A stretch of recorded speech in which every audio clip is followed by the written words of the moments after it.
Hello everyone. आप सबका स्वागत है आज के स्पेशल वेबिनार में। आज का सेशन सिर्फ एक वेबिनार नहीं है बल्कि एक टर्निंग पॉइंट हो सकता है। एक ऐसी जर्नी की शुरुआत जहां कंफ्यूजन क्लैरिटी में बदलती है और डाउट्स एक स्ट्रॉन्ग डिसीजन में। तो आप सबका दिल से स्वागत है इस पावरफुल सेशन में जहां हम बात करने वाले हैं करियर क्लैरिटी, माइंडसेट ट्रांसफॉर्मेशन और लाइफ डिसीजन के बारे में। और आज का सबसे इम्पोर्टेंट सवाल कि बच्चे इंटेलिजेंट हैं या एवरेज हैं, और इसके बारे में हम डिसीजन लेने वाले हैं जो आपके और आपके बच्चों के लिए एक नई डायरेक्शन दे सकता है। और आज का सेशन और भी खास बन जाता है क्योंकि हमारे साथ जुड़ी हैं आज की एक ऐसी स्पेशल एक्सपर्ट जिन्होंने सिर्फ थ्योरी नहीं बल्कि रियल लाइफ ट्रांसफॉर्मेशन क्रिएट किया है। मैं बहुत गर्व के साथ इंट्रोड्यूस करना चाहूंगी डॉक्टर हर्षा वर्मा। डॉक्टर हर्षा वर्मा जी पिछले 10 सालों से काउंसलिंग और साइकोलॉजी फील्ड में एक्टिवली काम कर रही हैं। इन्होंने 1000+ स्टूडेंट्स, पेरेंट्स और प्रोफेशनल्स को पर्सनली गाइड किया है। इनका अप्रोच सिर्फ एडवाइस देना नहीं बल्कि डीप अंडरस्टैंडिंग के साथ लाइफ चेंजिंग क्लैरिटी देना है। उनका एक्सपीरियंस सिर्फ नंबर्स तक लिमिटेड नहीं है। उन्होंने उन लोगों की जिंदगी बदली है जो कंफ्यूज थे, लॉस्ट थे या प्रेशर में गलत डिसीजन लेने वाले थे। आज का सेशन आपके लिए एक रियर अपॉर्चुनिटी है क्योंकि हर रोज आपको इतना एक्सपीरियंस और रिजल्ट ड्राइवन एक्सपर्ट के साथ डायरेक्ट कनेक्ट करने का मौका तो नहीं मिल सकता। अगर आप अपने करियर को लेकर कंफ्यूज हैं या अपने बच्चे के करियर को लेकर चिंतित हैं तो आज का ये सेशन आपके लिए ही है। मैं आपसे तो आज का सेशन आपके लिए स्पेशली डिजाइन किया गया है। मैं आपसे रिक्वेस्ट करूंगी इस सेशन को सिर्फ सुनने के लिए ही मत ज्वाइन कीजिए बल्कि इसे फील करिए, समझिए और अपनी लाइफ में अप्लाई कीजिए।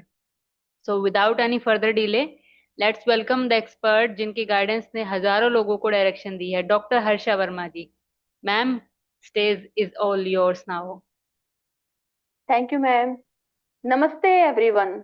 आज का जो सेशन है वो पेरेंट्स के दिल का क्वेश्चन है जिसके बारे में हम डिस्कस करेंगे। उससे पहले मैं एक छोटी सी स्टोरी सुनाना चाहती हूँ।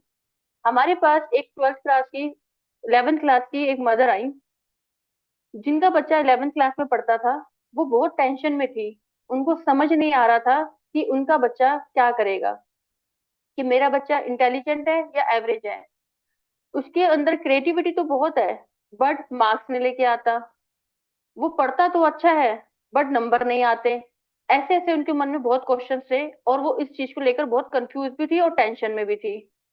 तो वही आज का जो सेशन है हमारे लिए वो है, आपका बच्चा इंटेलिजेंट है या एवरेज है। तो इसके बारे में हम शुरू करने से पहले मैं आपसे एक बात कहना चाहती हूँ कि आप इसके बारे में आप खुद से क्या कहेंगे कि आपका बच्चा इंटेलिजेंट है या एवरेज। कोई बताना चाहेगा? ये हर पेरेंट्स के का सबसे बड़ा सवाल है कि हमारा बच्चा इंटेलिजेंट है या एवरेज है। तो उससे पहले, इंटेलिजेंस क्या होती है? आप किसको कहते हो? मतलब जिनके सिर्फ नंबर आ गए तो उन्हीं को आप इंटेलिजेंट कहते हो कि वही बच्चा टॉपर है और वही बच्चा अच्छा स्कोर कर सकता है? क्या आप उसी को इंटेलिजेंस कहते हैं? हर चाइल्ड को किसी भी फील्ड में जो जो वो नेचुरली फिट होते हैं, नेचुरली गिफ्टेड होता है। हर बच्चा किसी ना किसी फील्ड में नेचुरली गिफ्टेड होता है। वो बस हमें तराशना होता है, हमें उस चीज को, टैलेंट को खोजना होता है। गार्डनर की जो थ्योरी है वो भी कहती है आपकी जो इंटेलिजेंसी है उसमें हम 8 तरह के पार्ट्स को डिफाइन करते हैं कि आपके जो इंटेलिजेंसी है वो कौन कौन सी होती है। हर बच्चा टॉपर नहीं बन सकता या हर बच्चा फुटबॉलर नहीं बन सकता। सबके अंदर इनर कोई ना कोई क्वालिटी होती है। बस हमें ये जानने की और यही समझने की कोशिश करनी चाहिए। नेक्स्ट है कि अगर आपका बच्चा, हमें पता कैसे चलेगा कि हमारा बच्चा इंटेलिजेंट है या क्या है? उसके लिए जो न्यूरोग्लिफ एमबीए है वो आपकी कैसे हेल्प करता है। हम चाइल्ड को कंपेयर नहीं करते हैं, हम साइंटिफिकली अंडरस्टैंड करते हैं, जिसमें हमारे कुछ प्रोसीजर्स होते हैं कि हम कैसे कैसे बच्चों को अंडरस्टैंड करेंगे न्यूरो साइंटिफिक बेस के थ्रू। इसमें आपकी जो ब्रेन को हम एनालिसिस करके एक हम रिपोर्ट तैयार करते हैं जिससे हम बता सकते हैं कि बच्चे का जो इंटरेस्ट है या बच्चा पढ़ता कैसे है, इंटेलिजेंट है या एवरेज है, कैसे है। इससे हम न्यूरोग्लिफ एमबीए की हेल्प से हम आपकी सहायता कर सकते हैं। नेक्स्ट क्या है, अब न्यूरोग्लिफ काम कैसे करता है? क्वेश्चन सबके मन में ये भी था कि होगा कि न्यूरोग्लिफ एमबीए काम कैसे करता है। न्यूरोग्लिफ एमबीए एक डर्मेटोग्लाइफिक टेस्ट के अकॉर्डिंग इसको इस पे वर्क करते हैं हम। क्या होता है कि every child has a unique brain blueprint, मतलब सभी की जो हमारी जो ये फिंगर्स होती हैं और फिंगर्स भी जो हमारी होती है सबकी यूनिक होती हैं। आप सभी के जो ये जो पार्ट होते हैं, इस पार्ट से हम जो रिजिड एनालिसिस करते हैं, फिंगरप्रिंट स्कैनिंग से पैटर्न्स को एंड रिजिड को हम क्या करते हैं, एनालिसिस करते हैं। उसके थ्रू हम एक रिपोर्ट तैयार करते हैं। क्यों क्यों मैंने ऐसा क्यों बोला? जो हमारा ये पैटर्न होता है ये यूनिक होता है, सभी का यूनिक होगा, एवरी चाइल्ड का और एवरी यंगर सम, जो भी बड़े होंगे कोई भी हो, सबका ये यूनिक होता है। इसी पैटर्न को हम फॉलो करके हम बताते हैं कि बच्चे के अंदर कैसी कैपेबिलिटी है, कि वो उसका इंटरेस्ट किस चीज में था, या उसकी पर्सनैलिटी क्या कहती है, या उसका इनबॉर्न ब्रेन किस चीज के लिए बना है, और हम उसको किस चीज के लिए फोर्स कर रहे हैं।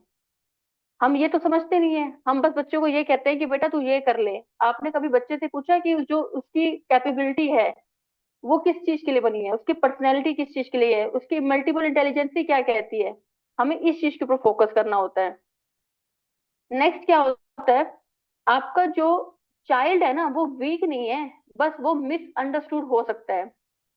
जब किसी बच्चे को सही डायरेक्शन नहीं मिलती है तो उसका कॉन्फिडेंस है वो नेचुरली इम्प्रूव नहीं होता।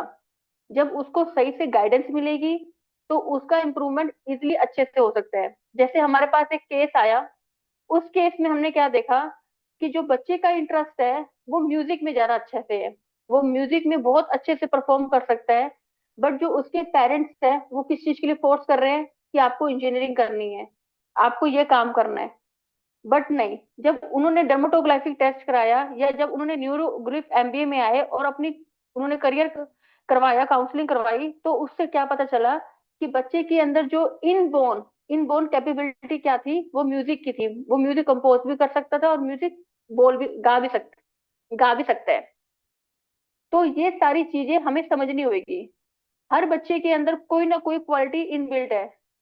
बस आपको क्या करना है, ये कंपैरिजन नहीं करना कि उसका शर्मा जी का बेटा तो होशियार है, वर्मा जी की बेटी तो होशियार है, हमारा बेटा नालायक क्यों है। ऐसे ऐसे आप जो मिथ या जो आप सॉरी ऐसे ऐसे जो आप बच्चों को बोलते हो, उससे भी बच्चे का मोरल डाउन होता है। हमें क्या करना है, हमें सिर्फ बच्चे की कैपेबिलिटी को समझना है, जो इसकी ब्रेन की है, इनबॉर्न जो आई है उसके साथ, उसको हमें बस समझने की जरूरत है। और वो हम कैसे कर सकते हैं? न्यूरोग्लिफ एमबीए में आइए और हम उसके बारे में फिर डिस्कस करेंगे कि हम कैसे कैसे उस काम को करेंगे। फिर आप बात आती है कि न्यूरोग्लिफ एमबीए में रिपोर्ट में क्या क्या मिलता है। सबके मन में ये क्वेश्चन भी आएगा कि ये डर्मेटोग्राफिक टेस्ट क्या था। फिर इसके बाद हमें पता कैसे चलेगा कि बच्चे का करियर किस चीज में या किस फील्ड में अच्छा है। तो हम जो इस टेस्ट में हमें जो पता चलता है वो होता है, एक तो होता है आपकी लर्निंग स्टाइल। सब बच्चों की या सभी की लर्निंग जो है एबिलिटी वो अलग अलग तरह से होती है। किसी की क्या होती है, वो देखकर याद कर लेते हैं कि क्या लिखा हुआ है, उनको याद हो जाता है। और कुछ लोग कैसे होते हैं, सुनकर याद करते हैं और कुछ लिख कर याद करते हैं। सबकी अलग अलग होती है, सब अलग अलग बताते हैं। ऐसे ही इस पैटर्न को हमें समझना है। जो कुछ बच्चे आपके इंटेलिजेंट है या एवरेज है, एवरेज कोई नहीं होता, इंटेलिजेंट सब होते हैं।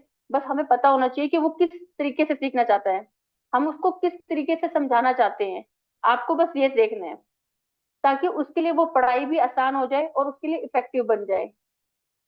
सेकेंड थिंग, आपके जो करियर गाइडेंस कैसे होती है। करियर गाइडेंस क्या होती है? करियर गाइडेंस जो है बच्चे की नेचुरल स्ट्रेंथ के बेसिस पर बेस्ट करियर ऑप्शन को डिस्कवर करती है और उसको सही डायरेक्शन में लेके जाती है। मे बी आपने बच्चों को 11th 12th में कोई भी स्ट्रीम दिलवाई हो, बट बच्चे का इंटरेस्ट, बच्चे की जो ब्रेन की जो कैपेबिलिटी है वो कुछ और है। अब बच्चे को हमें उस फील्ड में लेके जाना है, वो कैसे जाएगा? वो आपकी मैपिंग होगी। आप न्यूरोग्लिफ एमबीए में आइए, उससे पता चलेगा आपको कि आपको कैसे उसके हमें एनालाइज करना है, उसके ब्रेन की लोब्स को बताना है, ताकि हम उसके लिए एक अच्छा सा करियर पाथ को डिजाइन कर सके। और ये कैसे पॉसिबल है? जब आप न्यूरोग्लिफ एमबीए में आएंगे। फिर थर्ड क्या है, न्यूरोग्लिफ एमबीए में आने के बाद आपके पास और क्या आएगा? पर्सनैलिटी पर्सनैलिटी पता चलेगी कि इसकी पर्सनैलिटी कैसी है, उसकी लर्निंग एबिलिटी कैसी है, बच्चे की जो इमोशनल इमोशनल आईक्यू कैसा है, उसका ईक्यू कैसा है, उसका और क्रिएटिव इक्वेशन कैसा है, एडवर्सिटी कैसी है, ये सारी चीजें आपको पता चलती है, जिससे आपको पता चलेगा कि आपका बच्चा इंटेलिजेंट है और किस फील्ड में इंटेलिजेंट है। आपको उसको किस फील्ड में मतलब उसको जाना चाहिए आगे, ये आपको देखना है। तो पेरेंट्स की जो रियल टेंशन ये है, क्या आपको भी यही टेंशन रहती है कि मेरा बच्चा पढ़ता नहीं है या इंटरेस्ट नहीं लेता, करियर के बारे में क्या डिसाइड करें, क्या हम सही डायरेक्शन दे रहे हैं, या हम समझाते हैं कि आपकी चिंता क्या है, हम आपको बताते हैं। हर पेरेंट्स अपने बच्चे के लिए बेस्ट फ्यूचर चाहता है राइट। हर पेरेंट्स चाहते हैं कि हमारा बच्चा एक सिक्योर जॉब में जाए, इतनी अच्छी अर्निंग करे, बट उसके लिए हमें प्लानिंग पहले से करनी होती है। कुछ पेरेंट्स क्या सोचते हैं, हम जी 10th के बाद सोचेंगे कि हमें क्या कराना है बच्चे को। कुछ पेरेंट्स क्या सोचते हैं, हम 12th के बाद सोचेंगे। और कुछ क्या कहते हैं, ग्रेजुएशन के बाद सोचेंगे। ऐसे ऐसे टाइम निकल जाता है, फिर वो कहते हैं अगर हम टाइम रहते ही पहले ही अपने करियर करियर की मैपिंग कर लें कि हमें किस फील्ड में जाना चाहिए और हम किस फील्ड में अच्छा परफॉर्म कर सकते हैं, तो आपके आने वाले कुछ साल भी बच जाएंगे और आप उस फील्ड में अच्छे से परफॉर्म भी कर पाओगे। बट उसके लिए क्या होता है कि न्यूरोग्लिफ एमबीए के साथ आप अपने बच्चे की रियल स्ट्रेंथ को समझ सकते हैं। इससे इसके लिए आपको पहले न्यूरोग्लिफ एमबीए में आपको देखना पड़ेगा कि आपको कैसे इसमें काम करना है। Thank you. अगर आपका कोई क्वेश्चन है तो आप बताइए। और अगर आपको कुछ और भी कंफ्यूजन है कि हमारा बच्चा इस फील्ड में अच्छा नहीं है, उस फील्ड में अच्छा नहीं है, मेरी बात सुनता नहीं है, इसमें इंटरेस्ट नहीं है, पढ़ने बैठता तो है पर याद नहीं रहता, आपकी ऐसे कुछ भी क्वेश्चंस हैं या कोई भी क्वेरी है, तो आप हमसे बात कर सकते हैं, हमारे ऑफिस में आ सकते हैं और हमसे आप कांटेक्ट कर सकते हैं। Thank you. Thank you so much ma'am. Thank you for everyone being a wonderful audience today. आप सबका दिल से धन्यवाद है, और स्पेशल थैंक यू मैम को है for sharing such valuable guidance, insights and positivity with all of us. हमें उम्मीद है कि आज का सेशन आपको क्लैरिटी, कॉन्फिडेंस और एक नई डायरेक्शन जरूर देकर गया होगा। Remember one thing, right guidance at the right time can completely transform your future. So, thank you once again, everyone. Stay connected, stay positive, and keep growing. Have a wonderful day ahead.